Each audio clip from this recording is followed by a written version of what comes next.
ஒரு பூந்தோட்டத்தில் ஏராளமான தேனீக்கள் வாழ்ந்து வந்தன. எல்லா தேனீக்களும் சுறுசுறுப்பாக பறந்து திரிந்து தேனை சேகரித்து தங்கள் கூட்டுக்கு கொண்டு வந்து கொண்டிருந்தன. ஆனால் அவற்றில் ராஜா என்ற ஒரு தேனீ மட்டும் நாள் முழுவதும் தூங்கி சோம்பேறித்தனமாக கழிக்க விரும்பியது.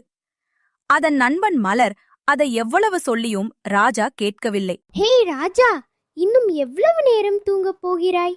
பனிக்காலம் வருவதற்குள் நாம் நிறைய தேனை சேகரித்து வைக்க வேண்டும். இந்த கோடை காலம்தான் நாம் உழைக்க வேண்டிய காலம். வா, என்னுடன் சேர்ந்து வேலை செய். அட மலர், நீ ஏன் என்னை எப்போதும் அவசரப்படுத்துகிறாய்? உன்னை பார்த்தால் ஒரு இயந்திரம் போல உழைத்துக் கொண்டே இருக்கிறாய். இன்னும் நிறைய நாட்கள் இருக்கின்றன.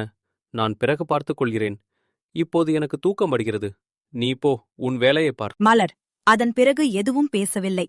அது சோர்ந்து போகாமல் காலையில் எழுந்தது முதல் இரவிரவு வரை இடைவிடாமல் ஒவ்வொரு பூக்களிலும் சென்று தேனை சேகரித்தது. ராஜா மட்டும் மலரை பார்த்து சிரித்துக்கொண்டே, இந்த மலருக்கு வேறு வேலையே இல்லை என்று முணுமுணுத்தது. நாட்கள் வேகமாகச் சென்றன. வானம் கருக்கத் தொடங்கியது. குளிர்ந்த காற்று வீசியது. பனிக்காலம் நெருங்கிக் கொண்டிருந்தது. ஐயோ, நான் என்ன செய்துவிட்டேன்? பனிக்காலம் வந்துவிட்டது. கூடு முழுவதும் காலியாக இருக்கிறது. எனக்கு பசிக்கிறது. மலர், நீ என்ன செய்து கொண்டிருக்கிறாய்? நான் உழைத்து சேர்த்த தேனை சாப்பிட்டு கொண்டு கதகதப்பான கூட்டுக்குள் ஓய்வெடுத்துக் கொண்டிருக்கிறேன். நீ உழைக்க வேண்டிய நேரத்தில் தூங்கிக் கொண்டிருந்தாய். இப்போது உனக்கு என் கஷ்டம் புரிகிறதா? ஆமாம் மலர், எனக்கு இப்போதுதான் புரிகிறது. சோம்பேறித்தனத்தால் என் எதிர்காலத்தையே நான் தொலைத்து விட்டேன். எனக்கு ஒரு பாடம் கிடைத்துவிட்டது.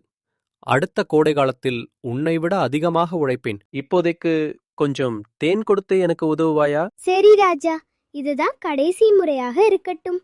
சுறுசுறுப்பின் மதிப்பை நீ உணர்ந்து கொண்டாய். வா, நீ பட்டினி கிடக்க வேண்டாம். மலர் தன் நண்பனுக்கு உதவியது. ஆனால் ராஜாவுக்கு அது ஒரு சிறந்த பாடமாக அமைந்தது. அன்று முதல் ராஜா தன் சோம்பேறித்தனத்தை விட்டுவிட்டு மலரைப் போலவே சுறுசுறுப்பாக உழைக்கும் தேனீயாக மாறியது.